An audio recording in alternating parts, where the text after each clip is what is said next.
But to continue some of the thoughts that we had this morning, talking about the excitement that comes with beginning a new year.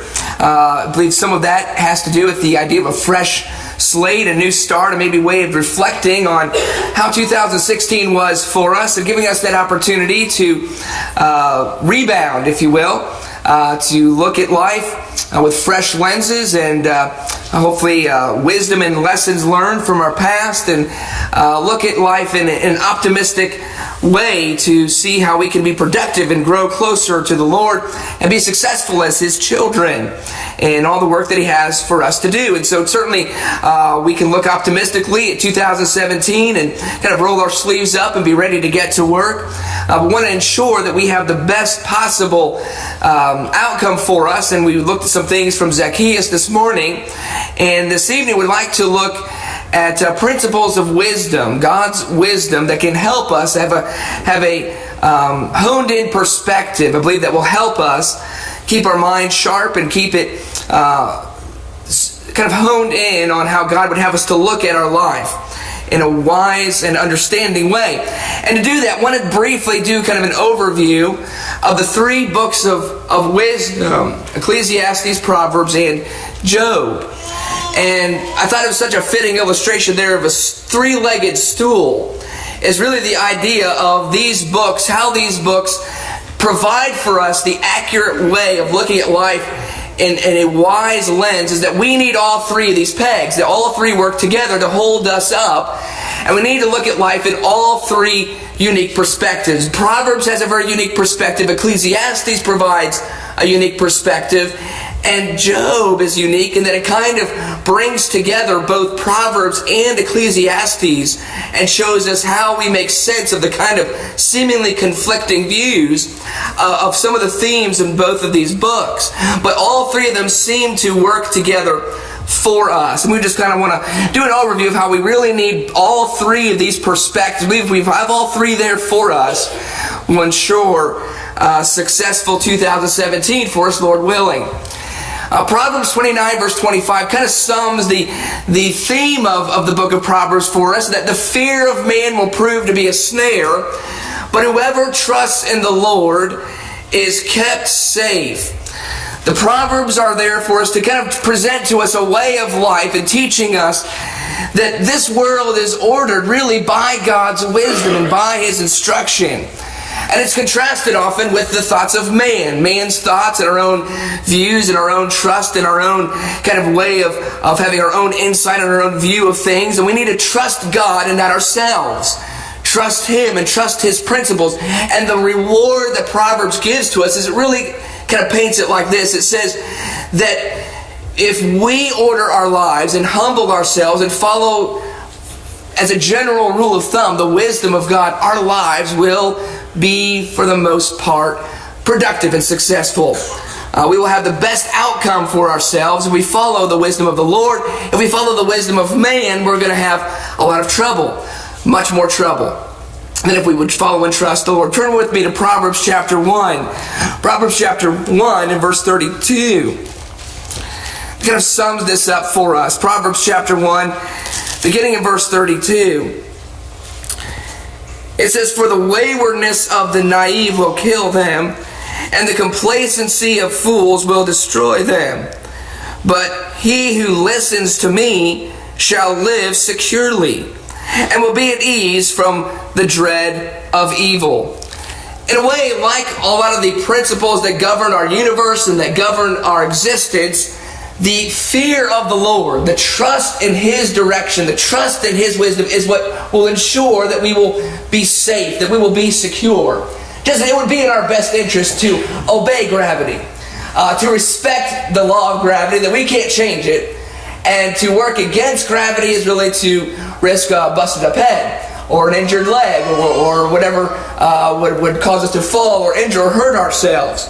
And the Proverbs are really constructed in giving us this kind of mindset that we need to trust the fear of the Lord, and the wisdom of God kind of works through our universe in the same way that gravity and other things do. That we need to, as long as we respect it and we acknowledge it and we work with it, we will be safe. We will have the best possible life for us. And so surely if we want to have a good 2017, it would be in our best interest to make the Proverbs a book that is very near to us, something that we draw closely to, and fashion our life according to these things. To the idea of it being a law of God, ordering our universe in a way that will be most pleasing to Him and most beneficial for our life and our existence. If you look there in Proverbs chapter 1, beginning in verse 5, it says, "A wise man will hear and increase in learning, and a man of understanding will acquire wise counsel. To understand a proverb and a figure, the words of the wise and their riddles. The fear of the Lord is the beginning of knowledge. Fools despise wisdom and instruction." It gives us this choice. And so here presented before us, we want to have a 2017 that is full of blessing and full of safety and security for us, and things that work out well for us in life.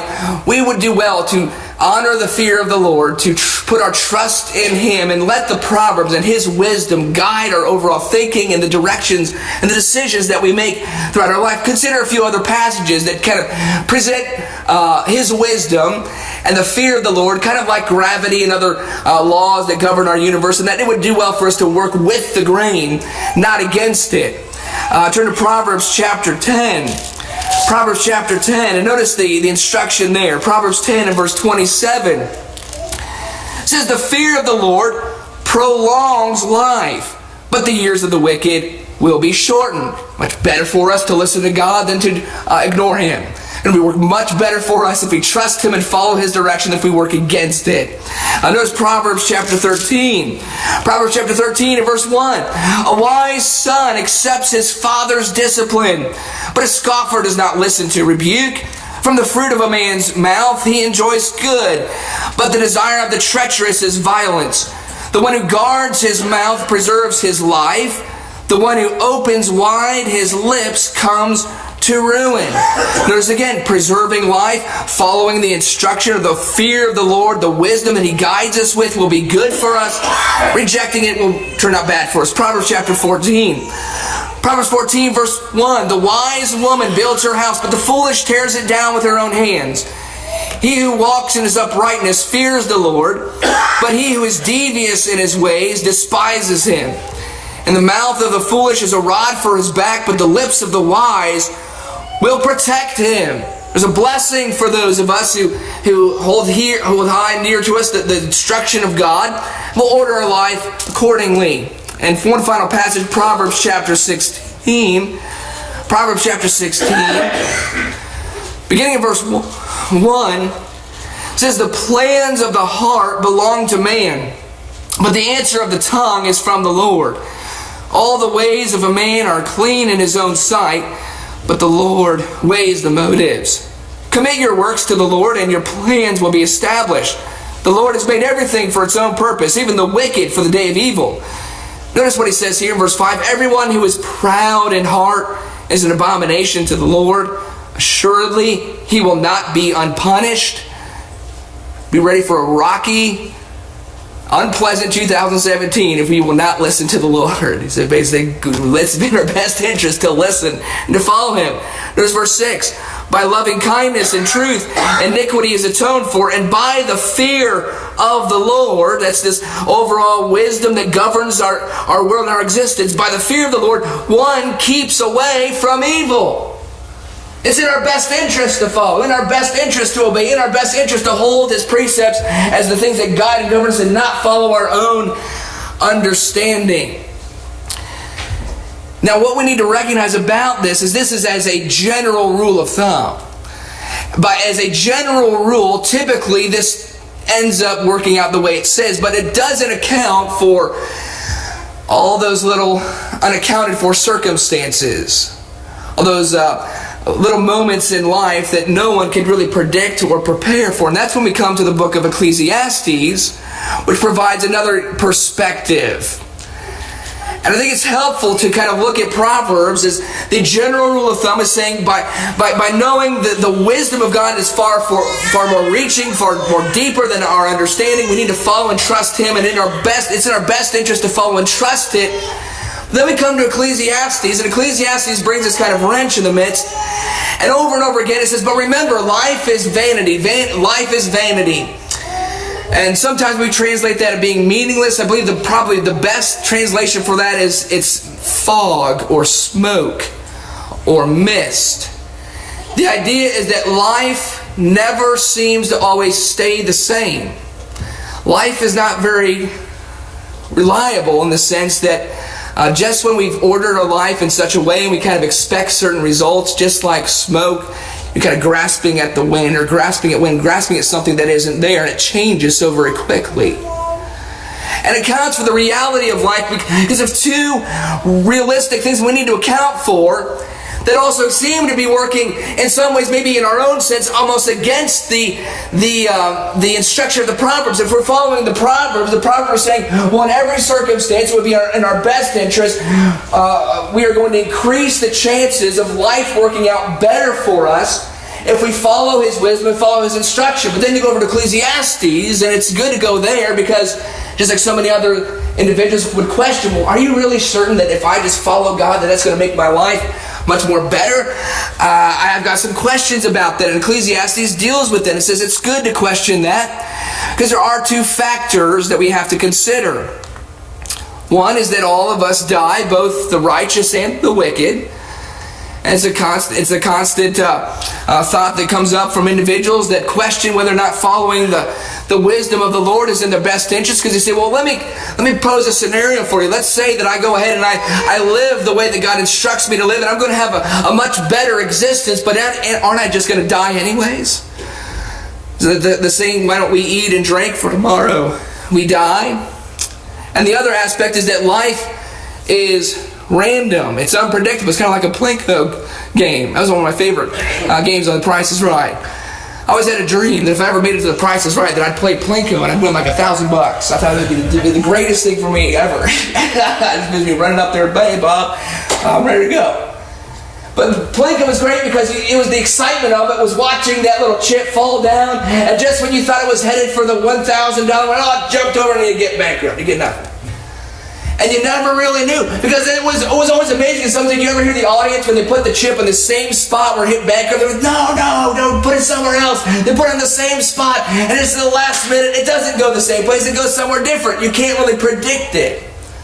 But the writer of Ecclesiastes is bringing this to the realm of our consideration because so many people struggle with this. They struggle with the aspect of, are you really serious that if it's just as simple as this, I just follow God and my life just so much better? And there are people that believe that and wholeheartedly go ahead and do that and then question, but why is my life in shambles and I'm following the principles of the Lord? Why is this not happening the way it should? And it says here right there in the book of Proverbs, we just read several chapters over and over again. What did it say? If you follow the wisdom of the Lord, your life will be better. That's a general rule. Most of the time it should work that way, but it doesn't account for the fact that there's a broader perspective we need to keep in mind of. Because the reality of the world we live in is unpredictable. And the reality of life is that death is not a respecter of persons. Just neither is sickness. Some of us have the flu, some of us don't. So some of us have escaped it and some of us haven't. Life is random. And Ecclesiastes forces us to deal with it. Notice in Ecclesiastes chapter 3. He poses this very important point. He says, well, wait a minute. I've got a question here. Let's suppose that I live a righteous, godly life, and I live according to the instruction of what the Proverbs teach me, and I realize that it's not in me to direct my own steps, that I'm eventually going to wreck my life if I don't listen to it. Well, what if I have the best possible life? Isn't it kind of vain or pointless to do that anyways? Because I'm just going to die just the way everybody else does. Both the wicked and the righteous have the same fate. Ecclesiastes, let's read that chapter 3. Let's read verse 16. Chapter 3, verse 16 says, furthermore, I have seen under the sun that in the place of justice there is wickedness, and in the place of righteousness there is wickedness. I said to myself, God will judge both the righteous man and the wicked man, For a time for every matter, and for every deed is there. I said to myself concerning the sons of men, God has surely tested them in order for them to see that they are but beasts. For the fate of the sons of men and the fate of beasts is the same. As one dies, so dies the other. Indeed, they all have the same breath, and there is no advantage for man over beast. Well, wait a minute. Didn't the Proverbs seem to almost somewhat contradict this? Did the Proverbs kind of tell us that by a general principle, if I follow the teachings of God and I follow the fear of the Lord and that principle and I work with it, not against it, it's going to benefit me? And then the writer of Ecclesiastes said, let's take a step back and let's recognize that, wait a minute, I've got some serious questions here. It doesn't seem like it's just that life is just a vain existence after all, because we're all just going to die. At the end of verse 19, he says, as one dies, so dies the other. Indeed, they all have the same breath, and there is no advantage for man over beast, for all is vanity. All go to the same place. All came from dust, and all return to the dust. Who knows that the breath of man ascends upward and the breath of the beast descends downward to the earth? And then on top of that, he adds this element of truth that we recognize about life, the unpredictable nature and the idea that life has random chance. That the race is not always to the swift. That just because I order my life according to the righteous principles of God, this is not a surefire guarantee that I'm going to be protected from the unpredictable random elements of this world and its order. Turn to Ecclesiastes chapter 9. Ecclesiastes chapter 9 and verse 11.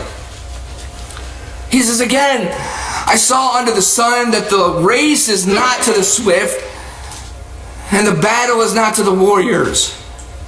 And neither is bread to the wise, nor wealth to the discerning, nor favor to men of ability, for time and chance overtake them all.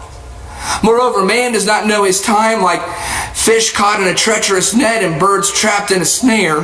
So the sons of men are ensnared in an evil time when it suddenly falls on them.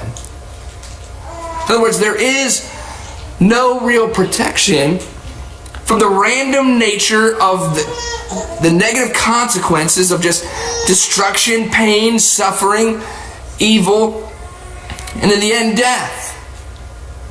But you know what's interesting about the writer of Ecclesiastes is while he recognizes that there are these problems and there are these questions that poses sometimes to then question, is it really worth it? Should I really invest my life in following God? And guess what the conclusion of the matter is? He says yes. At the end of the book, guess what he goes to? He goes to exactly what Proverbs taught us, which is they fear of the Lord. What is the whole duty of man? To fear God. How can he say that? When he just pointed out, well, doesn't life have random things that happen, and just because I'm living a righteous life doesn't really protect me from all these things? You know what he comes to a reasonable way of weighing out these conflicting matters. And you know what it is? It's something that Jesus actually taught us, which is stop worrying because we're not in control. Let's not give up on the Lord. Let's not question it, but let's stop worrying. Let's try to put our trust in the Lord, but also try to enjoy the everyday moments of our life in such a way that we put things in God's control, realizing that in the end, God is a great judge, and God will clear the air. God will clear that vapor or that smoke of life that is so much randomness and so much unpredictability, so much that seems that it's one shape and then changes randomly at the next, that one day God is going to order justice and judgment. He's going to clear the air, and it will be worth following Him because we will be safe in the end. In the meantime, he says, let's try to realize how little control we have, and he says, try to really just enjoy moment by moment. Just try not to think so deeply about things and just try to appreciate the good things that we do have and realize that, yes, it is worth following and trusting God. Turn over to Ecclesiastes chapter 9. Ecclesiastes chapter 9, kind of in the realm of this, he says this in verse 7. Ecclesiastes 9 verse 7 says, "Go then, eat your bread in happiness and drink your wine with a cheerful heart, for God has already approved your works. Let your clothes be white all the time, and let not oil be lacking on your head. Enjoy life with the woman whom you love all the days of your fleeting life, which He has given to you under the sun. For this is your reward in life, and in your toil in which you have labored under the sun." In other words, it says, stop trying to feel like our righteous behavior somehow can control our existence. Allow for the fact that there are random circumstances that we have no control of, and in the end, trust God and merely enjoy life as it falls upon us, and just enjoy the moments that we have while they're there. But be able to, in the end, put full confidence in the Lord that He is the ultimate judge, and it will benefit us in the long run. Turn to Ecclesiastes chapter 12. This is the end conclusion of the matter. Ecclesiastes chapter 12 and verse 13. He says the conclusion when all has been heard is, fear God and keep His commandments, because this applies to every person. For God will bring every act to judgment, everything which is hidden, whether it is good or evil. Now that's part 2. We've looked at 1. The book of Proverbs says, as a general rule, life should work out well for you if you follow the principles of the fear of the Lord. But also, don't feel like you can really control that because of randomness and because of unspoken acts that we have no control over. God is in control. And so at the end of the day, well, just trust day by day, live moment by moment. But in every moment, the only way we can truly enjoy those moments is unless we're following the fear of the Lord. So that in the long-term perspective, that we are saved, that we are protected by God's ultimate wrath and judgment that He brings upon the whole earth. And we go to Job, and it's so important that we look at all 3, because Job is an examination from a personal perspective of someone who struggled to accept both these views. Because what do we find in the book of Job when it first opens up to us? We find someone living according to the Proverbs, don't we? We find someone living according to the fear of the Lord. What is he doing? He has ordered his life to put God first, and what do we see? He's blessed by it, right? He has a wonderful life. So it seems that Proverbs seems to be ringing true. But then what else happens? Ecclesiastes shows up. Random things that have no real answer happen to him, and all of a sudden the question hits. His friends start asking him, what did you do? Job begins wrestling with the perspective of, wait a minute, I know God is just. Then how do I explain all this unforeseen problems that have hit me? Let's look at that as we turn to the book of Job. As again, the end of Ecclesiastes is, yes, fear God, keep His commandments, trust Him, follow the Lord in every moment, trust Him, and simply enjoy life's little moments while they're there, because they're fleeting, because they will not last. And in the meantime, let's put our ultimate trust in a just God who will order things that will be in our best interest if we follow Him. Now let's look at Job. Look at how Job opens. In Job chapter 1, again, what we find is someone who is living their life according to the wisdom of the book of Proverbs. He is one who fears God, who turns his back on evil, and as a result, it seems that he has been blessed, and his life is a wonderful example of someone who should certainly live this manner. Job chapter 1, verse 1, there was a man in the land of Uz whose name was Job, and that man was blameless, upright. How? Why was he this way? Because of what Proverbs says. He feared the Lord. The fear of the Lord is the beginning of wisdom. Proverbs says because your life ultimately should go well. It should work well for you. And it worked well for Job. 7 sons, 3 daughters were born to him. His possessions were also 7,000 sheep, 3,000 camels, 500 yoke of oxen, 500 female donkeys, and very many servants. This guy has a good life. And it's all under the heading, and he fears the Lord. And generally, things should work out well for people who fear the Lord. Verse 4, his sons used to go and hold a feast in the house of each one in his day, and they would send and invite their 3 sisters to eat and drink with them. When the days of feasting had completed their cycle, Job would send and consecrate them, rising up early in the morning and offering burnt offerings according to the number of them all. For Job said, perhaps my sons have sinned and cursed God in their hearts. Thus Job did continually. Verse 6, now there was a day when the sons of God came to present themselves before the Lord, and Satan also came among them. The Lord said to Satan, from where do you come? Satan answered the Lord and said, from roaming about on the earth and walking around on it. The Lord said to Satan, have you considered my servant Job? For there is no one like him on the earth, a blameless and upright man, fearing God and turning away from evil. Then Satan answered the Lord, does Job fear God for nothing? Have you not made a hedge about him and his house and all that he has on every side? You have blessed the work of his hands, and his possessions have increased in the land. But put forth your hand now and touch all that he has. He will surely curse you to your face. And it was almost like, as if Satan saying, it sounds like Job's working the system. Sounds like Job kind of figured this out, that yeah, if I serve God, I get all these blessings and everything works out for me. And that's the only reason he's doing it. Now watch you take all that away and watch his faithfulness, watch his trusting you go away. And we're going to see the wisdom of Ecclesiastes show up. And all of a sudden, he loses it all. In one swift moment. At the end of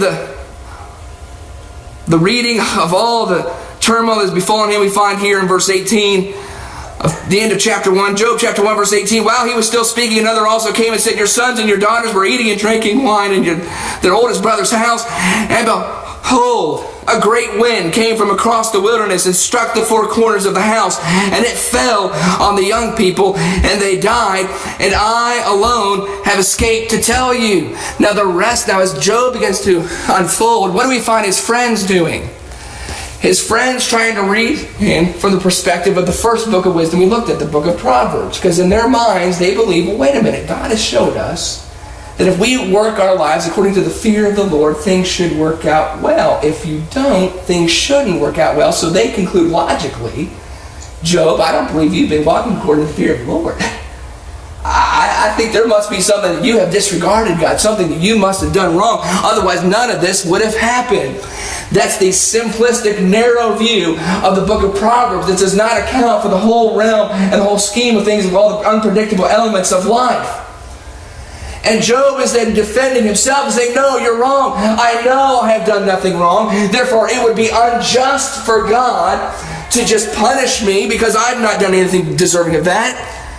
But he does begin to question. It makes him question. He begins to say, well, wait a minute. As he begins defending himself, Job starts questioning whether or not he can even trust that God is just. His questions seem to start alluding more and more to the place where he is thinking, okay, I have been walking according to the fear of the Lord. Now I recognize that cannot mean that all those who walk according to the fear of the Lord are going to be protected from evil and protected from calamity. I realize that that's not true. If that's not true, that makes me question, God, why would you allow it to happen? Are you not just? Is there something wrong with this whole system? And he begins questioning God. When he comes to the end of his questions, come to chapter 31, he's demanding an answer from God because he's confused by all of this. It doesn't understand. It doesn't seem to add up. Job 31 and verse 35. Listen to his demand. Job 31, beginning in verse 35, he says, oh, that I had one to hear me. Behold, here is my signature. Let the Almighty answer me, and the indictment which my adversary has written. He says, God, I want you to answer me. And I want to figure out why this happened, because I want to believe that you're just. But I'm having a hard time accepting this if this is really the case. And then God answers in chapter 38 out of a whirlwind. Says, all right, Job, you asked for it. I've got some questions for you. Job 38 verse 1 says, Then the Lord answered Job out of the whirlwind and said, Who is this that darkens counsel by words without knowledge? Now gird up your loins like a man. I don't like the sound where this is headed. Wow. And I will ask you, and you instruct me. Where were you when I laid the foundation of the earth? Tell me if you have understanding. And what it begins to show him is, as God unravels the complexities of the universe, unravels the complexities of all the things that God has done to put our life into existence, how it holds together, how we're even here. All these things that we sometimes believe we have a hint of knowledge of understanding of, but we really don't. And God is almost challenging, double dog daring Job to say, I double dog dare you to go ahead and try to run this universe for one day with the knowledge that you have. You can't do it, can you? Because you don't have the insight that I have. Now, what he's teaching Job is a great lesson.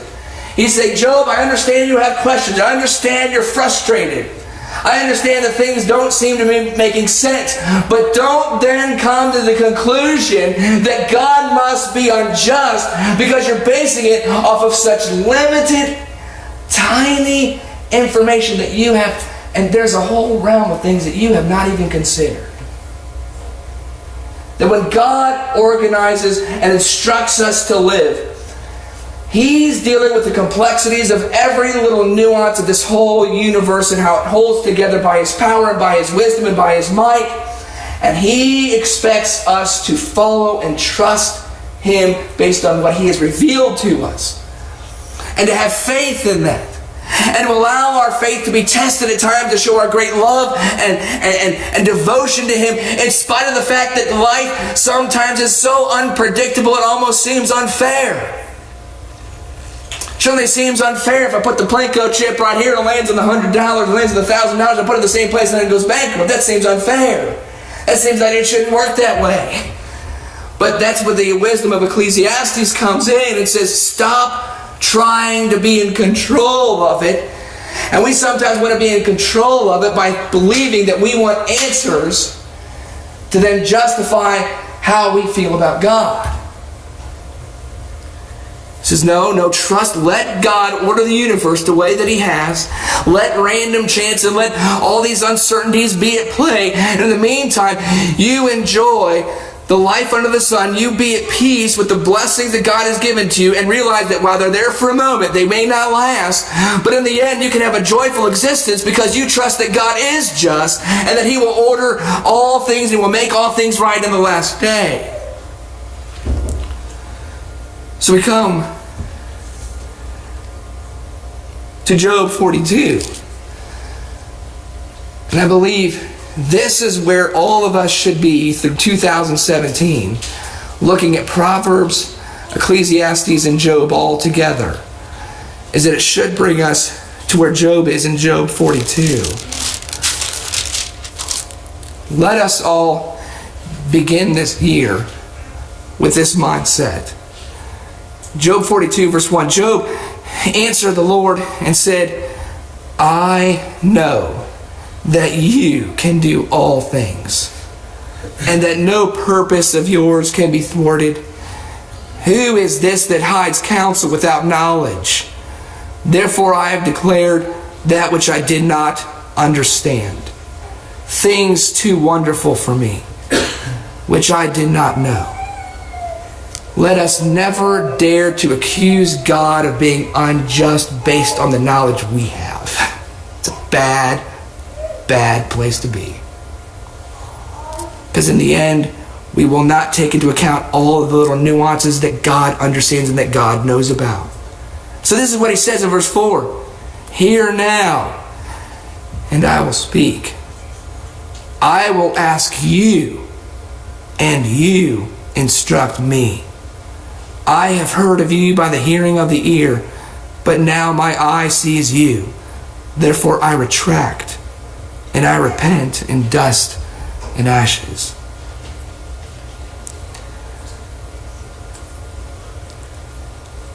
We don't need God to explain things to us because we wouldn't understand it even if He tried. We need Him to teach us how to faithfully trust Him and obey Him in the midst of a life that is unpredictable and random and full of turmoil. And while we have as a general rule this motivation for us to say, well, the fear of the Lord, this wisdom that permeates our existence around us like gravity and things like that, it would be in our best interest to follow, because as a general principle, this is how things should work out. But don't forget that you have no control over that. I am in no control over the outcome of my actions many times.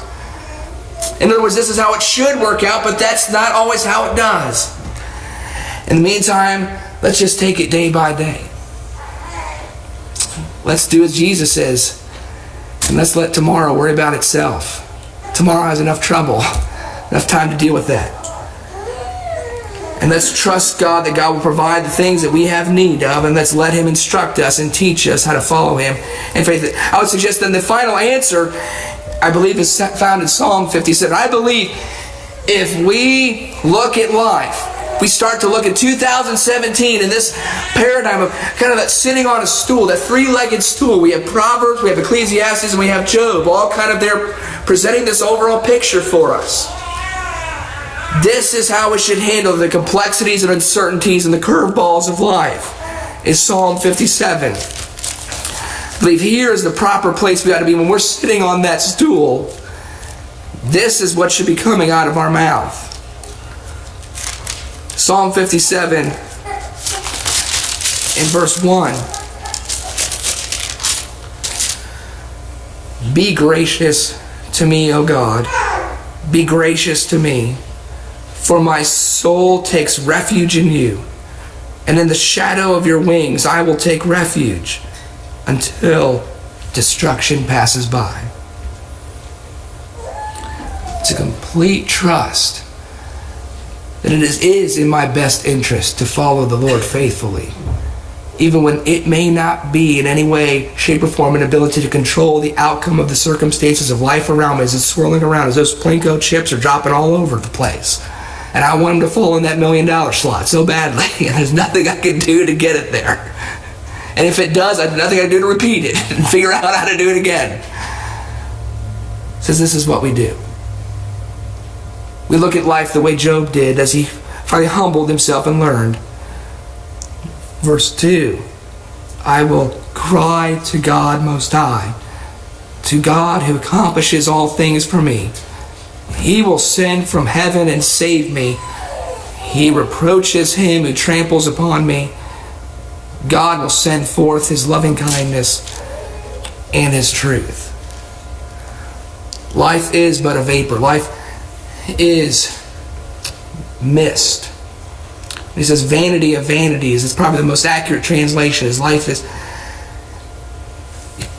you can't control it.